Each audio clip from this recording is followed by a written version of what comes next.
즐거운 마지막에서 두 번째 주. 네. 다음 주까지 해야 이제 2023년이 마무리가 됩니다.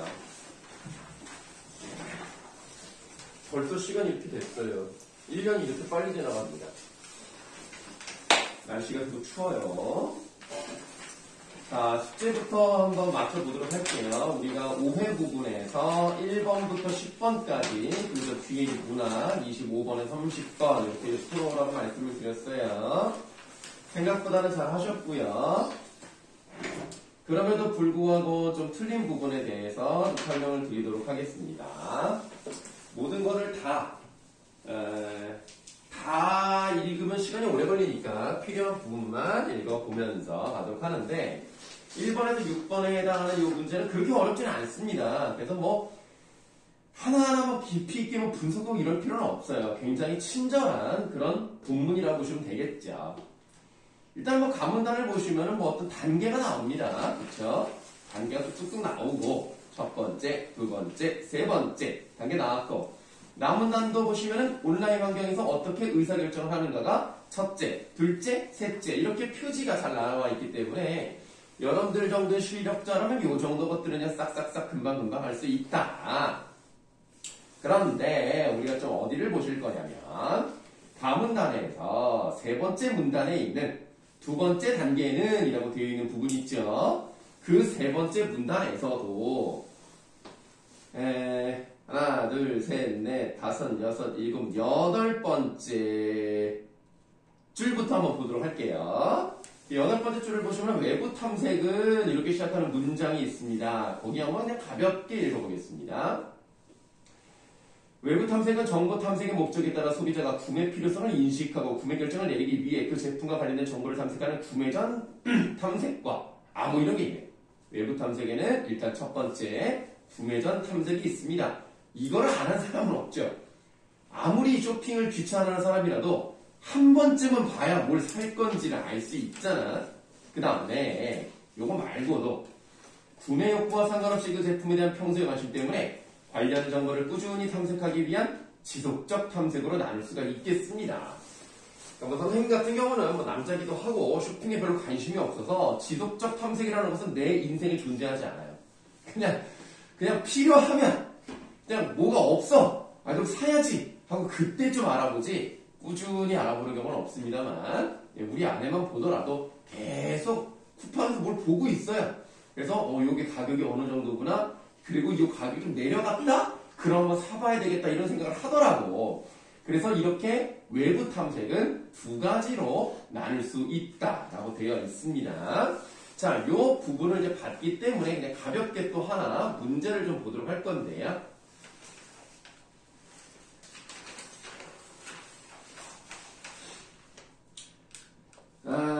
우리가 3번 문제에서 보기 4번을 보시면 인터넷에서 특정 제품에 대한 사용 후기를 수시로 찾아 읽으며 평소 관심을 가졌죠.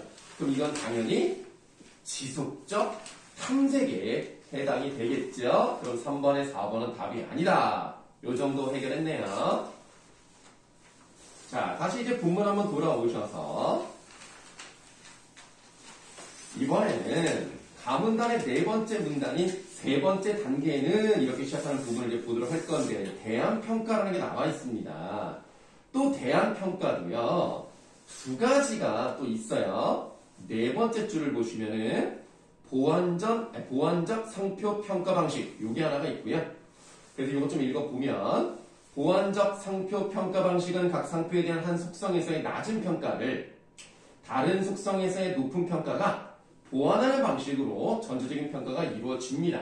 그러니까 어느 제품에 예를 들면 이제 우리 뒤에 보시면 그 샴푸 같은 게 이제 나오긴 하죠. 그 샴푸의 향이 별로야. 근데 기능이 너무 좋아. 각질 제거도 잘 되고 기름지지도 않고 그런 기능이 너무 좋아서 향은 별로지만 그래 평균을 내니까 이 정도면 살만하더라. 이게 바로 보완적 상표 평가 방식이고요. 따로 읽지는 않겠습니다만 비보완적 상표 평가 방식은 보완할 수 없는 거죠.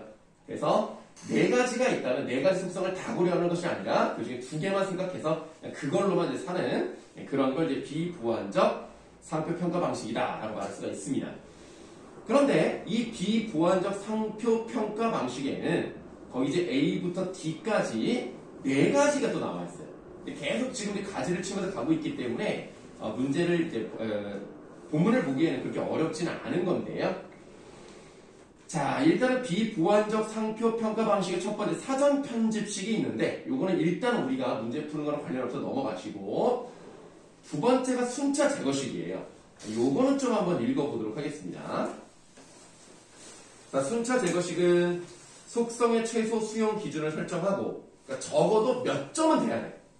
근데 그 속성에서 기준에 미달하는 상표를 제거하는 거예요. 예를 들어서 내가 3점이 적어도 3점은 돼야 된다. 모든 각 속성에서 3점이 안 되는 게 있다. 그럼 얘는 탈락. 그거야. 그래서 소비자는 자신이 부여한 속성의 우선순위에 따라 1순위 속성부터 비교 과정을 반복하며 상표를 순차적으로 제거하면서 끝까지 살아남은 상표를 선택하게 된대요. 이렇게 미달하는 거를 빼는 방식으로 하는 것이 순차 제거식입니다. 자, 그럼 이제 2번 문제 한번 보도록 하죠.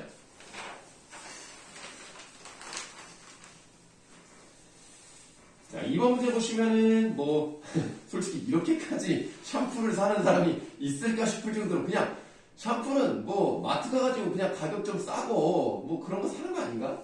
이렇게 탈모가 왔는지 모발 치료 효과까지 생각을 하면서 윤기에다가 보습에다가 향까지 샴푸에 보습까지는 필요 없지 않나? 에이 몰라 필요한 사람 필요하겠지 뭐. 자, 니은을 보도록 할게요. 갑이 속성들의 우선순위를 모발 치료 효과, 내가 보니까 약간 머리가 빠진 것 같아. 그래서 요 치료 효과가 되게 중요한 사람인 거야. 그런데 그러니까 최소 수용 기준이 3점으로 정했어요. 근데 모발 치료 효과는 3점을 그러니까 3점 미치지 못하는 상품이 없어. 이건 통과. 다음 모발 윤기가 두 번째 기준이 돼버렸네. 근데 딱 봤더니 3점에 미치지 못하는 D는 탈락. 보습 A 탈락. 향 B 탈락. 그럼 결국 C가 선택이 되겠죠. 그러니까 3점을 다 넘기고 있습니다. C는. 그래서 D는 아니죠. D는 들어가면 안 돼요. 자, 그 다음에 이번엔 디귿을 한번 보도록 하겠습니다. 갑이 보습 속성을 특히 중요시한대요. 이 사람은 좀 약간 건조한 사람인가 봐. 그래서 이거를 제일 중요시하는데 최소 수용 기준이 4점이야. 4점이네. 근데 보습을 봤더니 4점에 해당하는 것이 B밖에 없어. 그러면 우리가 동그라미 C가 뭔지 한번 살짝 볼까요? 본문 보세요. 분리식이에요, 분리식. 자, 분리식은 소비자가 특히 중요시하는 한 가지 속성에서 각 상표가 충족시켜야 할 최소 수용 기준을 설정하고 이를 충족하면 한 가지 속성에서 충족하면 이걸 선택하는 거야. 굉장히 심플하네. 그래서 얘는 보습이 제일 중요했고 그게 4점만 넘으면 사야지라고 했다면 얘는 B를 선택했겠죠. 네, 그러므로 2번의 답은 2번입니다. 자, 이렇게 해봤고요. 다시 이제 본문 돌아가셔서 남은 난을 보실 텐데 여러분들은 워낙 인터넷이 많이 발달된 사회에서 살다 보니까 글쎄요, 학생이라서 쿠팡이나 이런 데서 11번가나 지마켓에 내려서 얼마나 사는지 잘 모르겠습니다.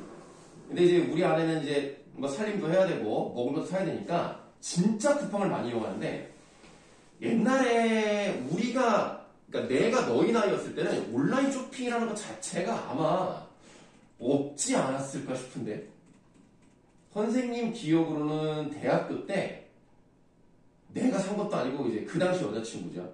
여자친구가 뭘 샀대. 인터넷이라는 것이라고 너무 옛날 사람 같고 인터넷에서 물건을 살 수 있다는 거야. 근데 그때 물건을 사면 그럼 그게 어디로 와? 어떻게 와? 그러면 택배라는 게 있대. 택배라는 게 와서 아저씨가 이거 들고 와가지고 배를 누르고 갖다 준다는 거야. 너무 신기한 거야. 그런 게 있었어요. 그런데 지금은 워낙 온라인이 발달되니까 나가서 사는 것보다 온라인을 사는 경우가 더 많을 때도 있고요. 자, 그럼 이런 온라인 환경의 특징은 어떤 것인가? 의사결정 과정의 각 단계에서 보이는 특징 보도록 할 건데요. 첫째라고 되어 있는 부분은 넘어가시고요.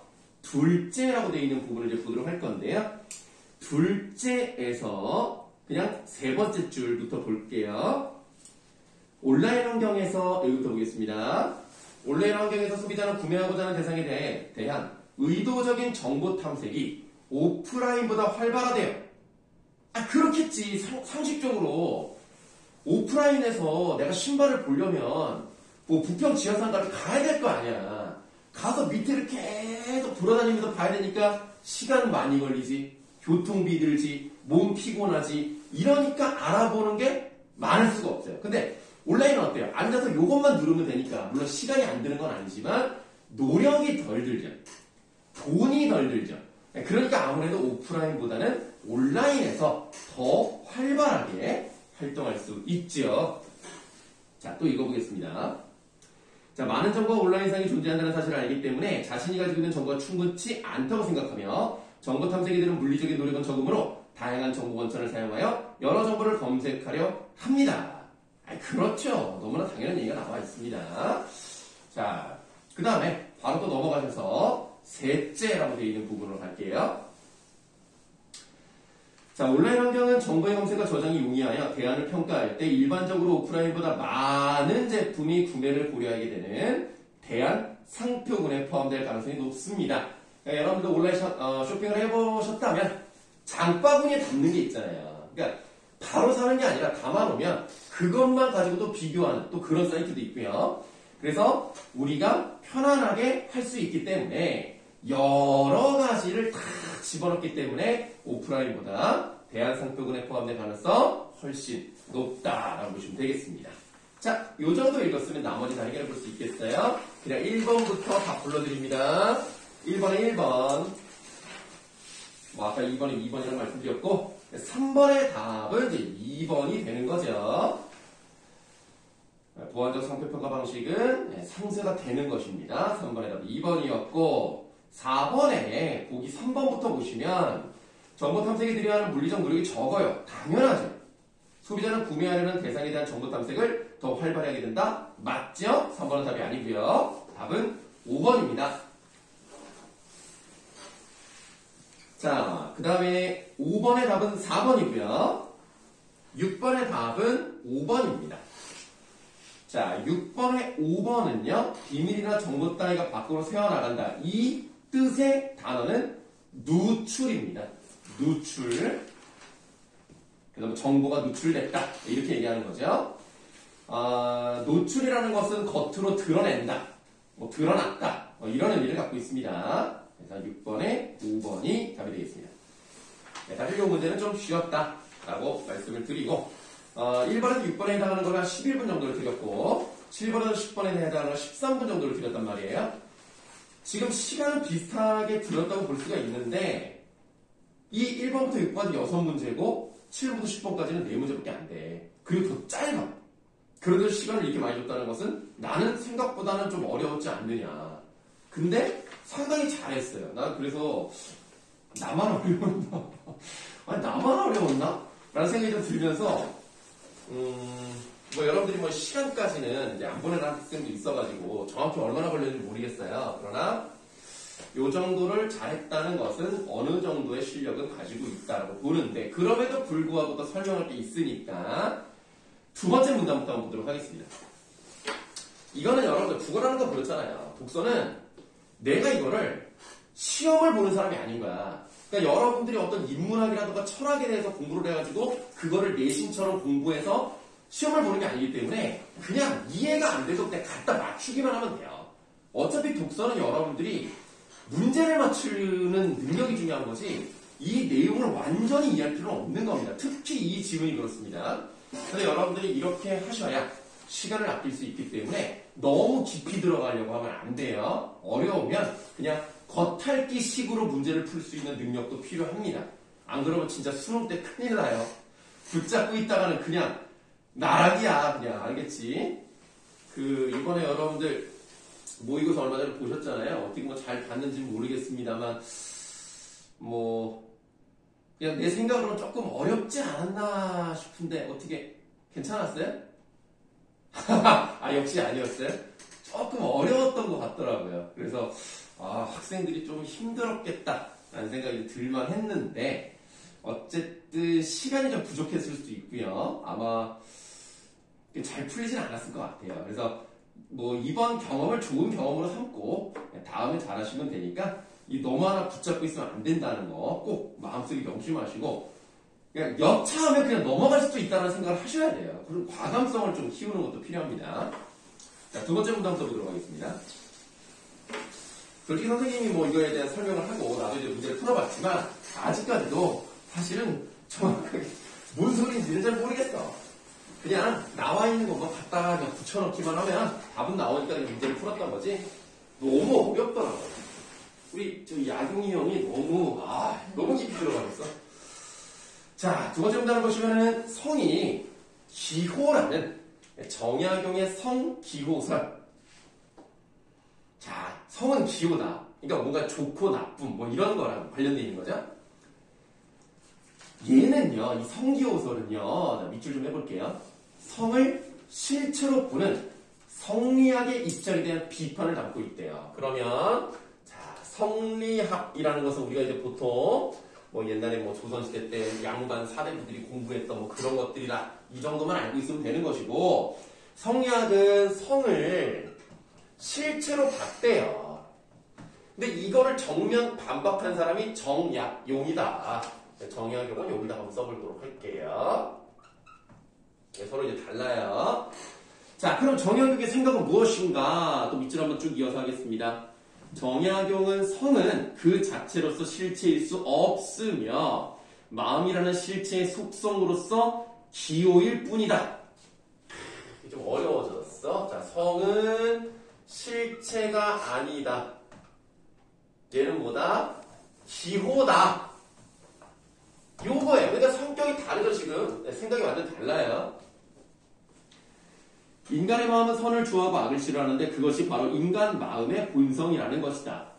그리고 성기호설은 맹자의 성선설이 성리학과 같은 형이상학적 사변에 근거하지 않고 입증될 수 있음을 전제하고 있습니다. 많이 다르단 말이에요. 자, 지금 우리가 두 번째 문단에서 다섯 번째 줄에 본성이란 말이 한번 나왔어요.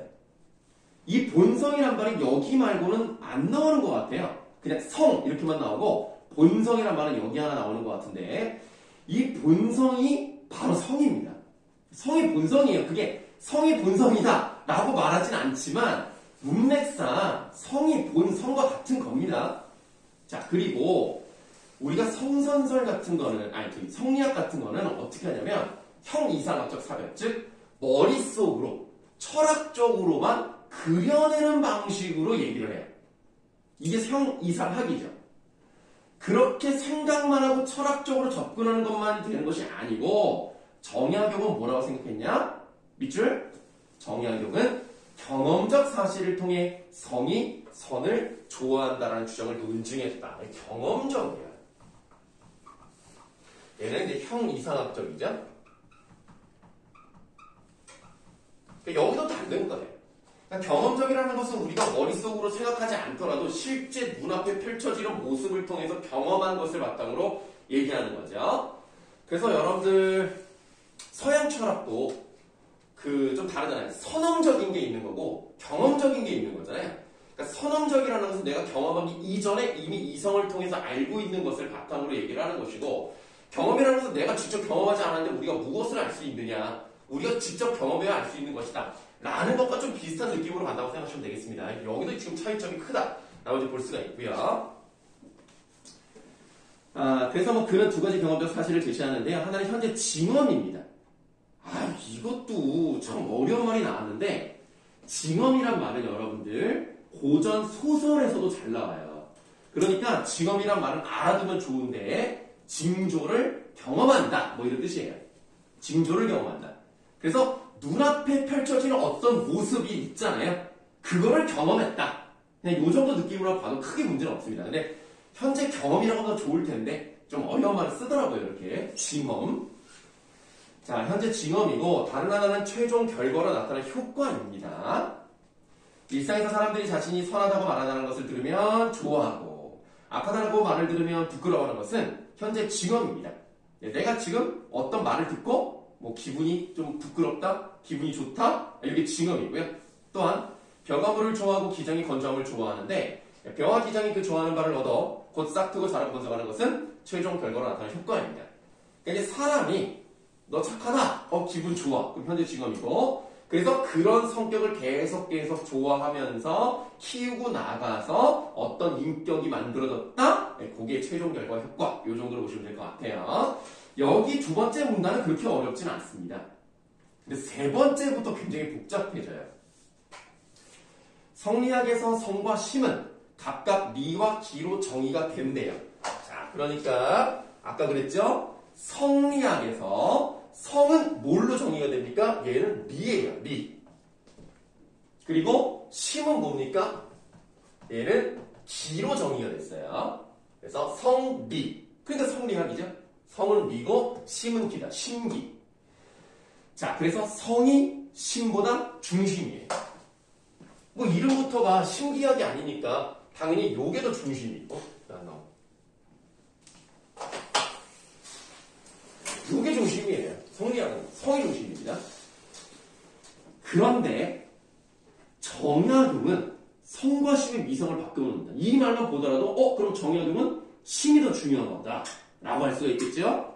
그는 심, 요게 이제 한자로 마음 심자를 변으로 쓸 때 이렇게 왼쪽에 쓸 때 이렇게 모양을 좀 바꿔서 쓰는 거 이게 마음 심자입니다. 그는 심과 생, 날생자죠. 이게 조합된 게 성이야. 그러니까 성이라는 것은 마음에서 생겨난 것이다. 그러므로 다음 줄 밑줄 하세요. 심과 구별되는 본체가 아니다. 자, 그러니까 정약용 입장에서는 심이 더 중요한데요. 심과 성은요. 일단은 그러니까 뭐라 그럴까? 심 있고 성 있는 건 맞지만 이 두 가지가 딱히 다르다라고 보진 않아요. 구별되는 본체는 아니다. 그러니까 연결이 돼 있다. 이 정도로 생각하시면 될 것 같아요.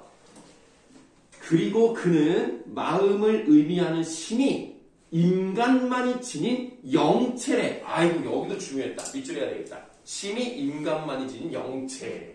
얘는 영체야.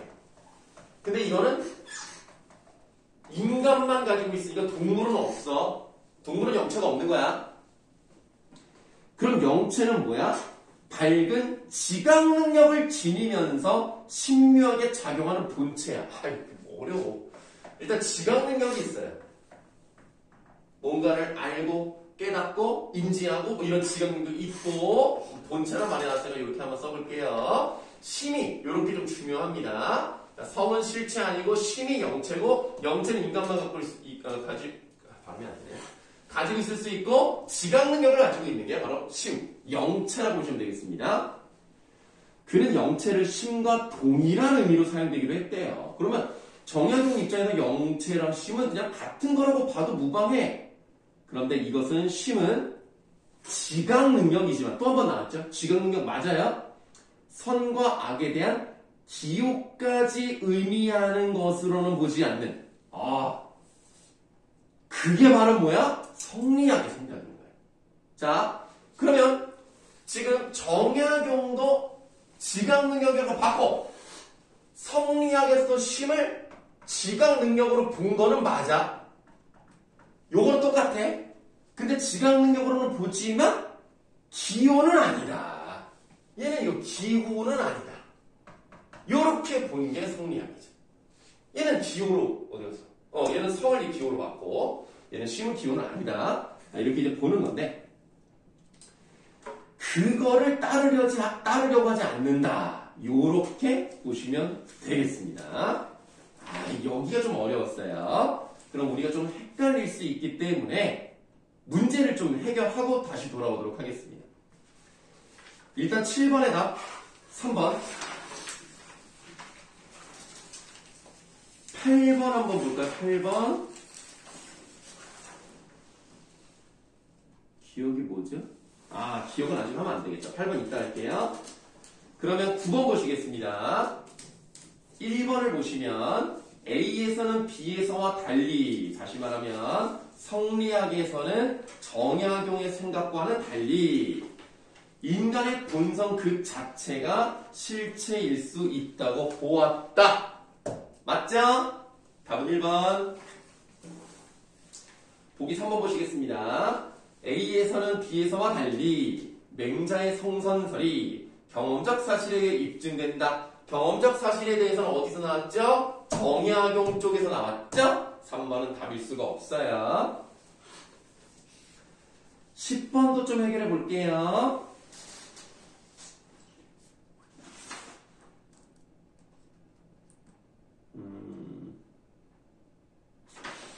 자, 10번에 보기 1번을 보시면 가의 마음이 즐겁고 부끄러우니라는 말은 성이 선을 좋아한다라는 정약용의 주장을 뒷받침하는 논거. 그렇죠? 뭐 이거는 사실 뭐 좀 맞는 뭐 설명할 게 없어. 그냥 1번은 뭐 맞는 거야. 그럼 보기 5번 볼게요. 다의 마음을 바르게 하라는 말은 성과 독립적으로 주체로서의 역할을 하는 영체라는 말이 나왔습니다.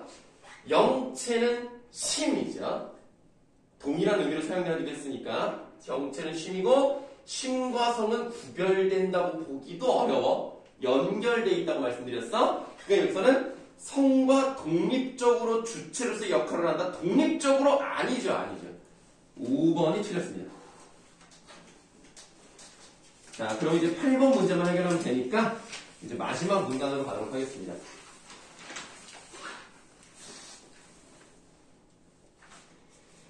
자, 기억, 정약용이 규정하는 심의 개념은 성리학에서 규정하는 심의 개념과 본질적으로 다른 것입니다. 영체는 유형의 인간 안에 존재하는 것이라는 점. 아까 그랬어. 영체는 인간만 가지고 있어. 근데 인간이 죽으면 인간이 아니니까 당연히 유형의 인간 안에 존재하는 거겠죠. 형과 관련이 있대요. 어휴, 여기 또 오랜만에 이게 좀 자리가 내가 좀 너무 위에 써가지고 자리가 없는데 어쨌든 이 부분은 형과 관련이 있는 거예요. 이 영체라는 것은 형이 뭔지 몰라. 그냥 형이랑 관련이 있대. 그렇대. 그래서 형과 관련이 있지만 신의 요소를 지니고 있어. 이거 뭐 어려워. 신의 요소. 그래서 얘는 심장과 달라. 쓸 데도 없다 이제.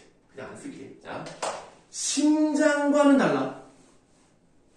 물론 심을 기로 보는 성리학에서도 심이 심장이나 물질로서의 기와 같은 것이라고는 보지 않아요. 기 중에서도 가장 빼어난 기로서 인식의 주체가 되는 실체라고 봅니다. 그러나 정약용은, 우리는 정약용이 중요한 거니까 이제 밑줄 할게요. 심장이 기일 수는 있지만 영체로서의 쉼은 결코 기일 수 없다. 심장은 기일 수 있어요. 영체로서의 쉼은 절대 기일 수가 없습니다. 영체로서의 쉼은 절대로 기가 아닙니다. 8번 문제. 기억의 가장 적절한 거 2번. 쉼은 영체를 나타내는 것으로 기일 수 없습니다. 영체로서의 쉼은 기가 아니에요. 자, 보기 4번 한번 볼게요. 쉼은 형과 관련이 없이 쉼은 영체고 영체는 형이랑 관련이 있어. 그러니까 4번은 답이 아니야. 보기 5번. 쉼은 지각 능력이 지각 능력이 아니라고? 지각 능력으로 써놨는데 지각 능력입니다. 그리고 기호도 맞아요. 그래서 또 지각 능력이 아닌 요것 때문에 5번은 답일 수가 없는 겁니다. 자, 이렇게 해결했습니다. 어렵죠? 물론 많이 받은 사람도 있어요. 그러나 좀 이제 틀린 부분을 좀 설명드리다 보니까 시간이 오래 걸렸습니다. 혹시 여기 10번까지 질문이 있을까요? 나는 자꾸 채영이 얼굴만 보면 뭔가 질문을 하는 것 같은 그런 얼굴이지?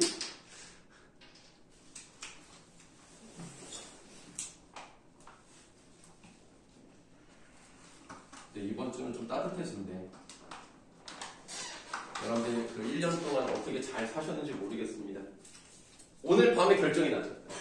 1년 동안 착하게 사셨는지 아닌지. 눈을 감고 꼭 자야 돼. 밤새면 안 돼. 그러면 울려다가도 안 오셔. 그러니까 오늘 일찍 자요. 한 11시 정도에 주무시고, 그럼 아침에 일어났을 때, 딱 눈을 떴을 때, 트리 준비해서 트리? 트리 안 해, 이제? 그런 선물 못 받는데. 트리가 있어도 트리 밑에 딱 갖다 주시는데, 그 지평자표기에 설정하셔가지고 쏘시거든요. 안타깝네. 그럼, 그냥 못 받겠네. 자, 그게 살지 마. 어차피 밥도 못하고 쳤으니까. 자, 25번에 30번에 해당하는 부분 보도록 하겠습니다. 자, 이거 질문이 진짜 그렇죠. 뭐 이렇게까지 길게 나오나. 근데 뭐 내용이 아주 어려운 건 아니기 때문에 좀 빨리 익힙니다. 그래도 뭐 시간도 아주 많이 들이진 않았어요. 6문제긴 하지만 뭐 쭉쭉 읽히기 때문에 한 10분, 30초인가 40초인가 이렇게 드렸죠. 이 부분도 필요한 부분만 읽어보도록 할 건데요. 우리가 이제 가문단을 보시면 흥보전이잖아요. 흥보전이기 때문에 일단은 소설입니다. 뭐 여기서 꼭 알아야 되는 것은 아니지만 흥보전은요 원래 판소리에서 왔죠. 판소리 흥보가에서 왔기 때문에 이렇게 판소리에서 연결된 그것을 계승한 그런 소설을 판소리계 소설이라고 얘기를 합니다. 그렇기 때문에 아무래도 운문 같은 그런 느낌이 군데군데 있을 수 있어요. 뭐 사음보로 쭉 가는 느낌이 있다든가 뭐 네 글자 반복되는 느낌이 있다든가 그런 부분이 좀 있고요. 또 아무래도 판소리라는 것은 사람들 앞에서 창작, 그러니까 노래를 하는 사람이 이야기를 하는 방식으로 가는 것이기 때문에 아무래도 자기의 생각 같은 것을 넣는 경우도 있단 말입니다. 그래서 이런 소설에는 서술자의 개입도 군데군데 잘 나온다. 이렇게 생각하시면 되겠어요. 근데 이제 내용을 뭐 살짝 설명을 좀 드리면 흥보는 원래 가난하잖아요. 가난하기 때문에 돈을 좀 벌어야 되겠는데 어떤 식으로 돈을 벌 수 있었느냐 이 당시 시대상을 보신다면 딱 지금 어디라고 말하기 좀 어렵긴 한데 그 가문단 왼쪽 단 딱 중간 정도를 보시면은 매 맞으면 아프지 별수가 무슨 수요 뭐 이런 부분이 있습니다. 지금 이거를 이제 흥보가 얘기한 대사고요. 이거에 대해서 맞받아 쳐주는 사람이 호방입니다. 그래서 이 호방이 그러니까 이 호방을 쉽게 말하면 이제 관아에서 일하는 하급 관리거든요. 그러니까 약간 중인 같은 사람들이 하는 거예요. 이 사람이 어떤 제안을 하죠. 뭐라고 하는지 좀 볼게요. 아니 다른 일이 아니라 본읍 좌수가 쉽게 말하면 이 동네 사또님이 병영으로 부름을 나가요. 상매를 사려 하되 갈 사람이 없네. 즉 이 사또님이 잘못해서 혼이 나야 되는데 그 형벌을 대신 맞아줄 사람이 필요하다. 근데 그럴 사람이 없네? 이런 걸 보면 이 지배계층의 죄를 대신 맞는 풍조가 있었구나. 그러니까 뭔가 좀 부패한 사회상이 있었구나. 이 정도 아시면 되는 거고요. 그래서 자네가 권장 연화문대 맞고 30냥 받아가고 맞삭돈 단량은 내게서 받아가시오 라고 했어요. 그러면 30냥은 맥값이고 돈 단량은 지금으로 따지면 교통비죠. 그럼 총 35냥을 받아가면 어쨌든 흥부 입장에서는 뭐 돈을 버는 거니까 합시다 이런 게 나오는 거죠. 자, 그런데 이 호방은요 자기의 죄를 이 사람한테 떠넘기는 건 아닙니다. 그러니까 뭐랄까 약간 브로커 같은 역할을 하는 거죠. 그러니까 이 좌수가 뭐 시켰겠지. 야, 좀 알아봐. 그랬더니 호방이 뭐 이게 알아보다가 이제 흥부가 이제 걸려든 거죠. 그래서 호방 자체가 나쁜 놈이라고 보기 좀 어렵습니다. 호방은 그냥 좀 밑에서 그냥 말 잘 듣는 뭐 그런 사람인 것 뿐이죠. 얘가 이걸로 돈을 번다든가 이런 건 아니기 때문에 그래서 자, 문제 하나 볼게요. 26번 볼게요. 26번에 일단 보기 박스 선생님의 대사 두 번째 줄 보도록 할게요. 이 시기에는 상품 경제의 발달로 화폐가 널리 유통되었고 그러니까 나름의 자본주의가 들어왔고 이에 따라 부를 축적하는 신흥계층이 생겨났는데 이 신흥계층은 그냥 알아두시면 좋아요. 그냥 상인계층입니다. 상인들이 그렇게 부를 축적하는 경우들이 많았어요. 봉산탈춤 육과장 양반춤을 보시면 맨 마지막쯤에 취바리라는 애가 나와요. 그 취바리가 바로 신흥 상인 계층입니다. 봉산탈출도 조선 후기를 배경으로 하기 때문에 그런 것들이 이제 맞물려 들어간다고 보시면 되겠는데 상인계층을 얘기하는 거예요. 그러다 보니까 돈이 많으니까 여러분들 양반, 그러니까 가난한 양반을 사고 파는 그런 경우들도 있죠. 그것도 이제 박지원의 양반전을 보시면 또 잘 나옵니다. 그래서 봉건적 신분 질서가 동요하는 결과를 이어지게 되는 거죠. 신분은 낮지만 돈이 많아. 그럼 나 양반 한번 사봐야 되겠다. 양반을 사는 거예요. 그러면 보기 4번부터 보시겠습니다. 환자섬을 관리하며 매품값을 지불하는 호방을 통해 부를 축적하며 사회 전반에 영향력을 행사하게 된 신흥계층에 지방간의 하급관리가 포함됨을 짐작할 수 있군이라고 되어 있습니다만 호방은 부를 축적했다라고 보는 근거가 없죠. 그리고 사회 전반에 영향을 행사하게 되었다는 것도 알기 어렵습니다. 4번이 답이 되는 거고요. 보기 3번 한번 볼게요. 가족을 스스로 부양하지 못하고 환자를 빌리러 가서, 환자는 쉽게 말하면 정부대출 같은 거죠. 그래서 정부대출을 빌리러 갔는데 호방에게 호소할 말을 고민하는 흥보의 모습을 통해 경제적 능력이 결여된 가부장의 모습 맞죠? 돈이 없으니까 이제 그 집의 가장 어른이라고 할 수 있는 그런 남자, 뭐 남편이자 아빠 이런 모습을 짐작할 수가 있습니다. 3번은 맞아요.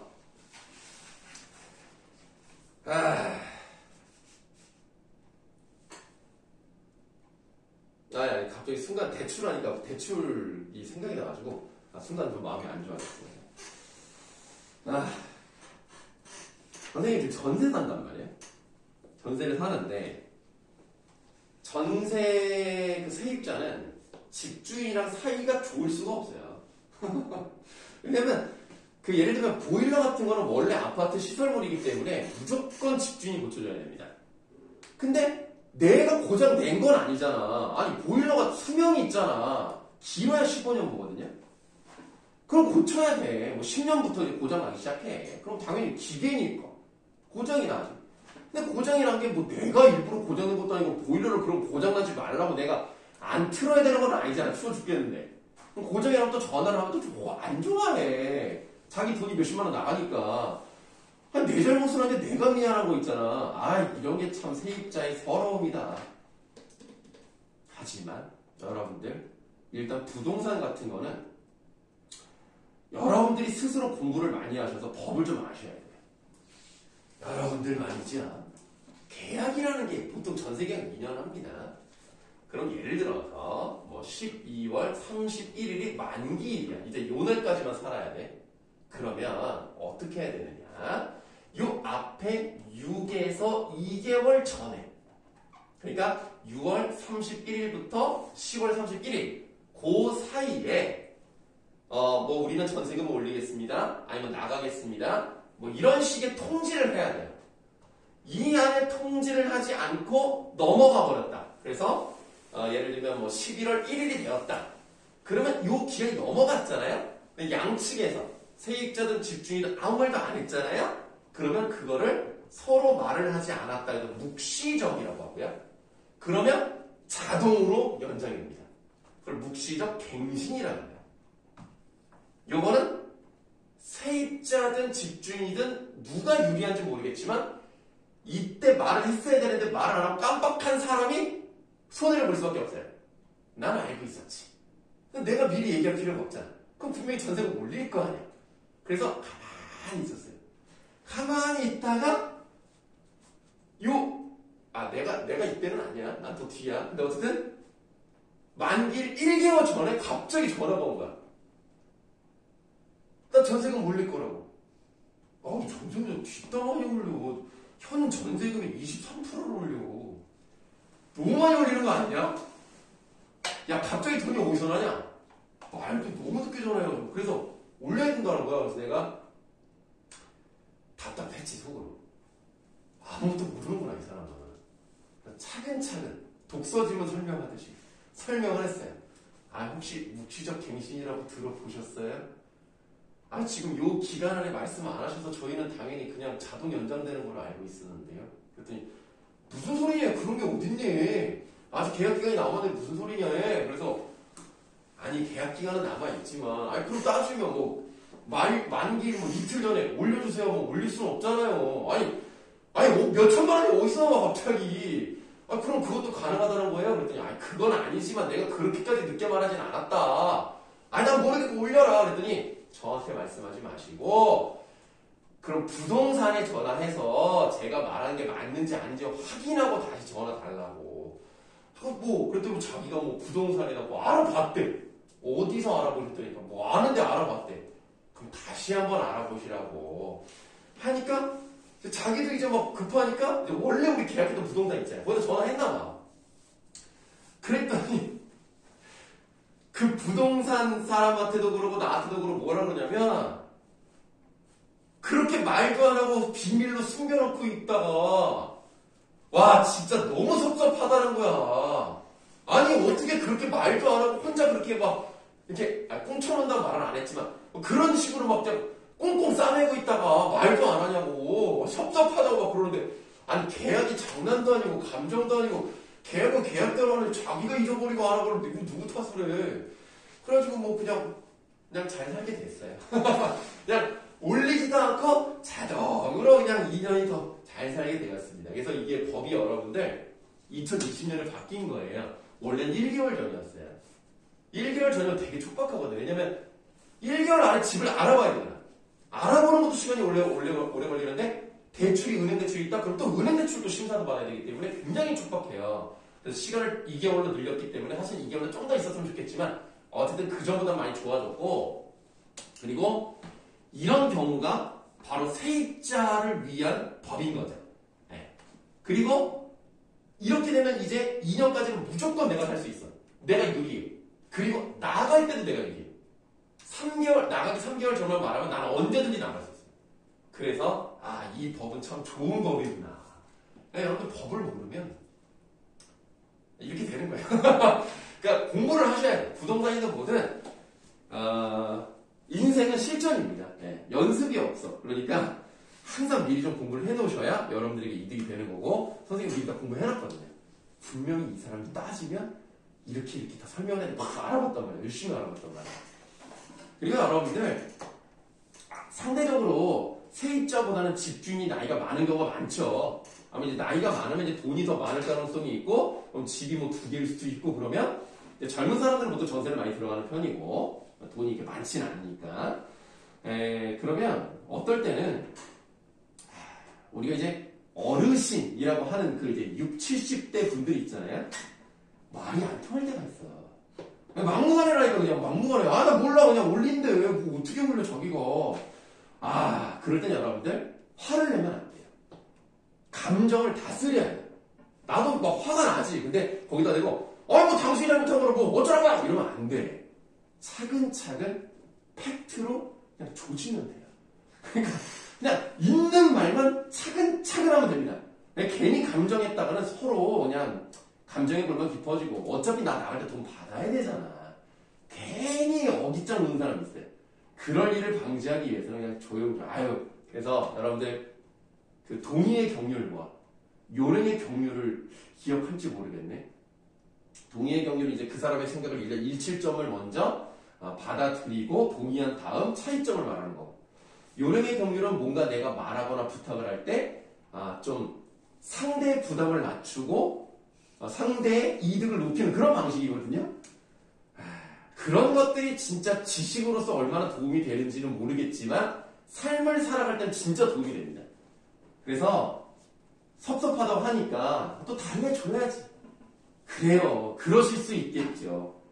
뭐 그렇게 생각하실 수 있겠습니다만은 그 다음부터 다시 팩트로 조죠. 그렇지만 이러이러하기 때문에 저희는 올려드릴 수가 없어요. 그리고는 이제 더 이상 연락이 안 오더라고요. 그날 막 머리가 아파가지고 그냥 그래서 이제 어떤 생각이 들었냐면 아까도 말했지만 보일러 같은 거는 집주인이 고쳐줘야 돼요. 뭐 바닥 뭐 이런 문제 같은 거 시설물은 다 고쳐줘야 되는데 고쳐달라고 말 못하겠더라고 이제. 연락을 안 받을 것 같아. 모른다 몰라 뭐 이러면은 뭐 내가 어떻게 내가 당장 필요한데. 집주인은 좋은 사람일 수가 없어. 그냥 맨날 싸우게 돼.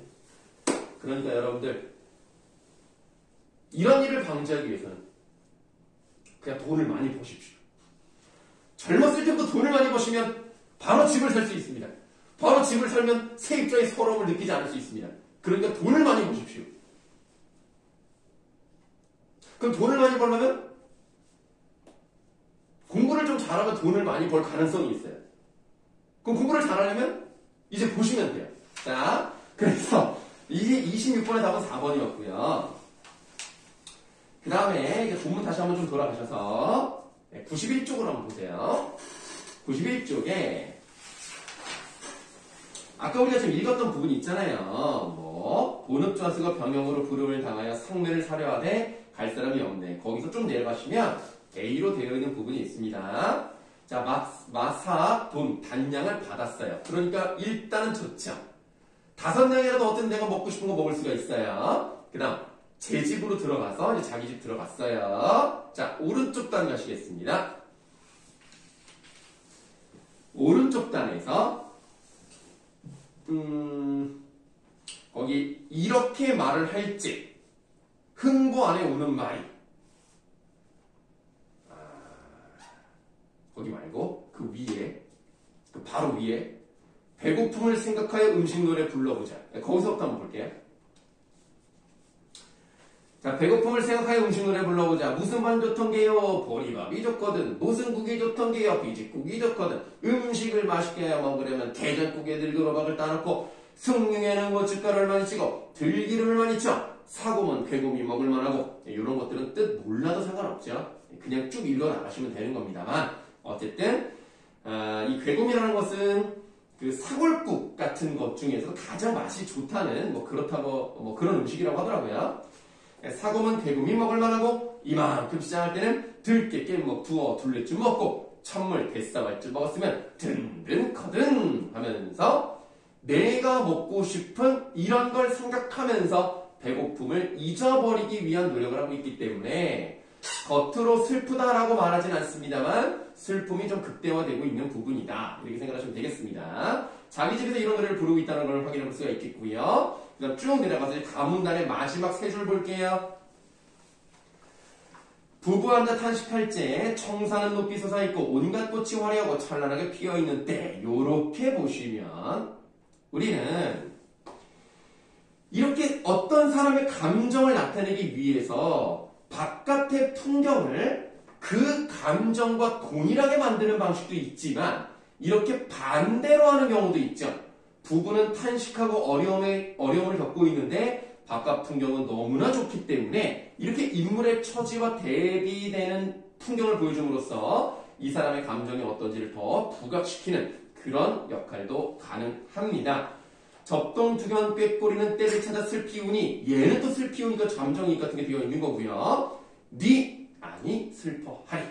누가 슬퍼하지 않겠느냐라는 서술자의 생각도 찾아볼 수 있었습니다.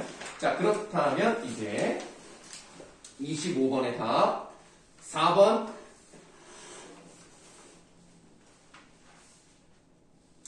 29번 한번 가볼게요. 29번에 2번 보시겠습니다. 자, 가의 제 집은 흥보가 음식 노래를 부르며 하늘을 위로하는 곳으로 맞죠? 흥보 안에 회상 속에서 보존되고 있는 유년실의 추억 이런 건 전혀 나와 있지 않습니다. 3점짜리였지만 너무 쉬웠다고 봐요. 2번이 답입니다. 보기 3번 볼까요? 제 집은 흥보 부부가 장래 한때 볼 것이라 믿으며 의롭게 살아가기를 다짐하는 것으로 뭐 따로 본문을 읽진 않았습니다만 앞으로 이제 흥보는 잘 되죠? 네, 박 터지죠? 부부간의 애정을 바탕으로 보다는 사람께 극복하고자 하는 공동체 연대 공간 맞습니다. 3번은 답이 아니었죠? 2번이 답이었습니다. 자, 이렇게 하면 일단 25, 26, 29 세 문제 해결했고요. 남은 단을 통해서 나머지 세 문제를 또 풀어보도록 할 건데 일단 27번 한번 보시면은 1번 보기에서 A가 마삭분 단량입니다. 1번에 인물이 겪고 있는 현실의 문제를 더욱 악화한다. 이건 말이 안 되죠. 뭐 악화할 일이 없지 않습니까? 근데 이제 가끔 보면은 이 문제를 푸는 사람들 중에 여러 거를 이제 고르는 학생들이 있기는 있어요. 그래서 조금 왜 그렇게 생각하는지 내가 좀 사실은 잘 이해가 되지 않습니다. 왜 그런지 잘 모르겠어요. 그래서 설명을 못하겠어. 왜 이거를 골랐는지를. 자, 그럼 일단 보기 3번 한번 볼게요. A는 인물에게 일시적인 만족감. 이거는 맞죠, 일단은. 맞습니다. 그러면 4번의 인물 간의 화해 유도는 뭐 원래 뭐 싸운 건 아니었기 때문에 4번은 좀 아닌 것 같고요. 지난 삶을 반성하는 것도 아니기 때문에 일단은 뭐 2번은 모르겠지만 3번은 아직 가능성이 있고 4번, 5번은 답이 아니다라는 것까지는 말씀드릴 수 있겠네요. 자, 그렇다면 이제 남은 단을 좀 보도록 하겠습니다. 자, 경제가 대사를 합니다. 그러니까 요거는 뭐 희곡인가? 그런 생각이 들어볼 수 있겠는데요. 어유 오늘 웬 사람이 그리도 많아. 공동수도엔 난장판인걸. 자, 공동수도 한번 바로 해볼게요. 여러분들은 그래도 참 좋은 세상에 태어났다. 물론 나도 우리나라가 좀 잘 살 때 태어났기 때문에 뭐 이렇게 막 고생하고 막 그러지는 않았어요. 옛날 이제 어르신들은 막 먹는 것 자체가 힘들어서 막 굶기도 하고 막 가난하게 살고 막 이랬지만 이제 선생님 정도 나이대가 된 사람들부터는 그냥 잘 살았어요. 뭐 이제 개인적으로 어려운 점은 있었지만 이제 나라가 가난하지 않았습니다. 근데 여러분들도 지금 솔직히 집에 보일러 뜨시게 잘 되고 여름엔 에어컨 잘 나오고 에어컨이 가끔 없는 집이 있긴 있더라고요. 근데 그거는 개인의 선택이지 돈이 없어서 안 한 건 아닐 테니까 어쨌든 뭐 에어컨도 뭐 맘만 먹으면 살 수는 있지. 그다음에 맛있는 밥. 또 학교에도 뭐 맛이 있든 없든 간에 공짜로 밥 나오고 이게 얼마나 좋습니까? 나 때만 해도 무상급식 같은 건 존재하지도 않았어요. 엄마가 싸주신 도시락. 그 도시락을 일단 아침을 나는 먹고 가니까 아침 먹지. 점심 도시락, 저녁 도시락 다 가져가. 2개를 들고 가는 거야. 가면 아침에 먹었던 반찬이 점심이 나오고 저녁에 또 나와. 그러니까 삼시세끼를 똑같은 반찬을 먹는 경우도 있어요. 왜냐면 엄마가 언제 그 3개를 다 다르겠어. 아니 반찬이 뭐 예를 들어 국, 그 다음에 뭐 이제 뭐 간단한 뭐 달걀말이라든가 김치라든가 김이라든가 이거를 어떻게 다 다르게 주냐고. 그럼 반찬을 최소 12가지를 하셔야 되는데 국을 3개씩 끓여 어떻게 해. 그러니까 계속 똑같은 거 먹는 거야. 그때에 비하면 여러분들 뭐 학교 급식이 맛이 없다라고 말할 수는 있겠지만 솔직히 옛날 어른들이 보면 이건 배부른 소리예요. 이건 진짜 굶어보지 못한 사람들이 불평하는 거야. 우리나라 잘 살고 진짜 좋은 나라예요. 뭐 정치적으로는 뭐 완전 민주적이고 뭐 선진하다라고 말하기는 어려울 수 있지만 그래도 우리나라 정도면 잘 사는 나라야. 좋은 나라니까 불만이 없을 수는 없지만 그냥 행복하게 사시면 됩니다. 솔직히 여러분들 스마트폰 이렇게 잘 되는 나라가 어디 있어요? 스마트폰 그 비싼 거를 하나씩 뭐 솔직히 뭐 100만 원씩 하잖아. 뭐 아이폰 같은 거 비싸잖아. 그거를 가지고 한 사람이 하나씩 들고 다니는 이런 나라. 와이파이가 이렇게 잘 터지는 나라. 얼마나 좋습니까? 연교차가 1년에 50도 나는 나라. 얼마나 좋습니까? 옷도 겨울옷, 여름옷 다 따로따로 패셔너블 할 수 있는 그런 민족입니다. 얼마나 좋은 나라 살고 있어요. 근데 이거 봐. 공동수도 아닙니까? 수도가 하나밖에 없어. 마을에 하나야. 이런 걸 통해서 우리 뭘 알 수 있어? 사회적 배경을 알 수 있는 거야. 이 당시 시대적 배경에 집집마다 나오는 수도가 없는 거야. 그럼 이건 언제가 배경일까? 전쟁 후가 배경이에요. 50년대. 중후반을 배경으로 하는 겁니다. 사실 여러분들 공동수도를 쓴다고 해서 딱 전후라고는 알 수는 없어요. 그러나 좀 그래도 몇십 년 전인 것 같다. 이 정도 느낌만 아시면 돼요. 어떻게 우리가 정확히 알겠습니까? 자, 어쨌든 기억을 보시면은 이건 희곡이란 말이에요. 희곡은 무대 제약이 있죠. 그러니까 공간적 배경을 계속 바꿀 수가 없어요. 시나리오가 아니기 때문에. 그러면 경제 대사를 통해서 공동수도라는 것이 있고 거기에 사람이 많다라는 설명을 해주는 셈이죠. 기억은 이제 그런 역할을 하고 있는 겁니다. 자, 그래서 이제 넘어가서 이제 다음 주로 넘어가시면 이제 28번 문제의 1번은 맞죠? 1번은 답이 아니에요. 자, 그렇다면 이번에는 B를 볼게요. B. 경제대사의 B가 있습니다. 92쪽에 있어요. 92쪽에 왼쪽 단에. 자, B 부분 한번 읽어볼게요. 경제가 말합니다. 취직통지서가 왔었어요. 영등포에서. 이 취직통지서는 경수의 취직통지서죠. 경수가 고랑이 채인 손으로 편지를 받아보며 고마워 친구야. 그래도 그 친구만의 심리를 지켜주었군. 발작적으로 웃으며 나에게 주는 성별 꽃다발 치고는 최고군 하하 이렇게 얘기한다는 것은 사실은 자기 처지를 자조하는 거죠. 그 하루 때문에 내가 범죄를 저질러가지고 경찰에 붙잡히는데 내가 그것만 기다렸으면 취직이 잘 됐을 텐데 이 친구가 나를 도와줘서 이렇게 취직이 됐는데 아 나는 이렇게 됐구나 하면서 웃는다는 것은 자기 자신에 대한 냉소적인 반응 또는 반어적인 표현, 자조적인 표현 이런 것들을 확인해 볼 수가 있겠습니다. 그렇기 때문에 27번의 답은 딱 3번이 되겠네요. 자, 그럼 이번에는 이제 니은 부분을 한번 가도록 할게요. 니은 부분은 이제 92쪽 왼쪽 단 중간 정도쯤에 있습니다. 자, 니은을 보시면 형사가 대문 밖으로 나가자 밖이 어수선해지면서 군중들의 웅성거리는 소리가 난다고 되어 있어요. 아까도 말씀드렸습니다만 이건 희곡이기 때문에 이 등장인물의 제약이 있을 수밖에 없어요. 수많은 사람들이 나올 수는 없잖아요. 이 한 장면 때문에 막 30명씩 나오면 이거 돈을 어떻게 제작비를 해. 그래서 소리를 통해서 무대 밖에 어떤 일이 있는지를 알려주고 있기 때문에 28번의 2번도 답이 아닙니다. 자, 디귿으로 갈게요.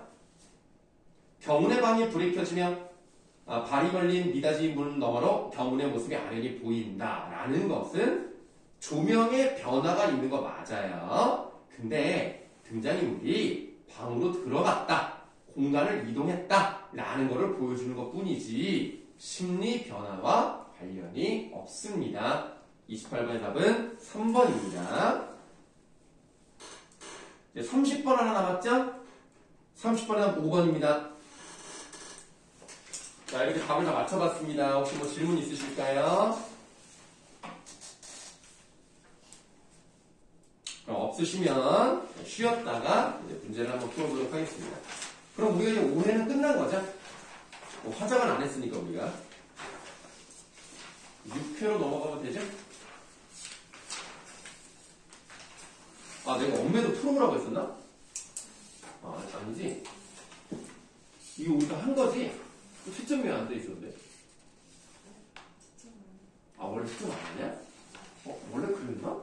아니, 뭐, 동그라미 쳤던 것 같은데? 이상하다. 그랬나? 알았어요. 네. 그럼 이제 쉬었다가 6회 합시다.